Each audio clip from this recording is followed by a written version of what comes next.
do a history lesson as old as I am, and as long as I've been in government. Before he was born, we'd be here all night. I really am very, very proud to be here this evening. I'm proud to be here this evening because this race for Congress is the most important race that I've seen in the last 30-some years.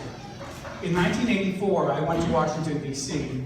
to work in the Governor's Washington Liaison Office because I wanted to learn how to be able to work Washington. Because I knew at that point that the Democratic standard bearer at the time was a little weak, and I was hoping that in 1984 I would be able to run for the seat. Unfortunately, I got sent to the bench instead and didn't run. And he ran unopposed on the Democratic side and lost the seat to a Republican. We are now at that same crossroads. Judging from the last election, the number of people that are unhappy about our current standard bearer was about 44%. And I haven't even looked to see how many people did not vote in the delegate race. But it really is important that we have the best qualified person to serve in this position. I know Sonny mentioned good ideas.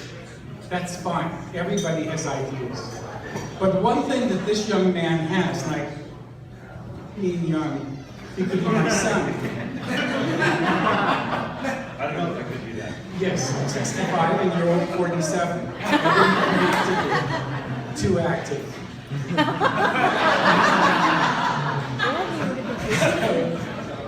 But the thing is that there is no one who has any Chamorro roots, any Guamanian roots, any Guamanian American roots that has the qualification that Tony has.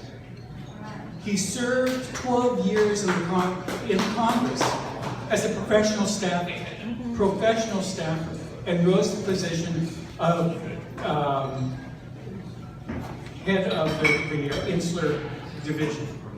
There is no Guamanian, no Chamorro, no whatever you want to call it, that was born and raised on this island, who rose to the position of Assistant Secretary of the Interior. There's none. What Guam needs now is a young person to go to Washington with the 12 years of experience that he's had on the Hill, with the 4 years experience that he's had in the executive, to be able to work both sides of Washington on behalf of Guam. It's imperative, absolutely imperative. I mean, I would have loved to run for the position. I know many people know that I've aspired to this position. But it isn't about me. It should be about Guam, not what I want. It's what's best for Guam. And in my humble opinion, the best thing for Guam now is Tony Babauta for Congress.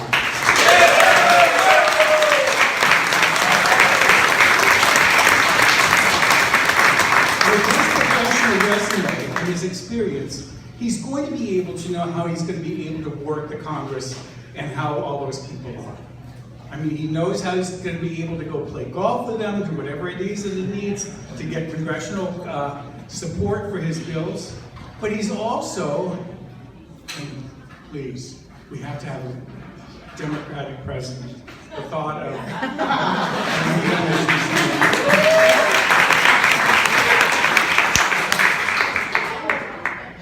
all the people that are going to be named to the next Democratic administration will be people that Tony has worked with, and at some point or another during the 4 years that he was in the Obama administration. So it'll be in our best interest that we have a man with his professional experience, his experience as a member of both parts of the Hill, to be able to work to fight for Guam. I know that many people have asked questions about, what about the RG report? I've read it, all right? And I didn't clearly distribute it. I mean, if anything, if you read the report, the one criticism that can and should be made about Tony is that he was working too hard for Guam. He was making sure that he was given all kinds of strange grants and always looking out for our best interests. That's the kind of person you want fighting for you. Someone who will go to the edge and provide for you. So I really do ask all of you. We only have about 58 days until the primary. And judging from tonight, we're not going to have that much money to be able to run a campaign. I'm going to be honest. But all of you need to get out there. There is no one with his professional experience. Yes, there is a former governor that's going to be running. But that former governor did great on Guam, maybe. But he doesn't know Washington, D.C. He doesn't know the Congress, and he doesn't know the executive branch in Washington, D.C. If Tony was to be running for governor, I have the same criticism. He doesn't know what was happening here. But he has the experience in Washington. We have to go out and speak to everybody that we can possibly speak to. Reach out to 10 people every morning between now and August 27th. We need to be able to get the votes for Tony to win the Democratic primary for the congressional seat. So when he faces off against whichever one that is on the other side, it's probably going to be the governor, he'll be able to show not only does he have the best qualifications, but he'll also be able to show that he has the best ideas.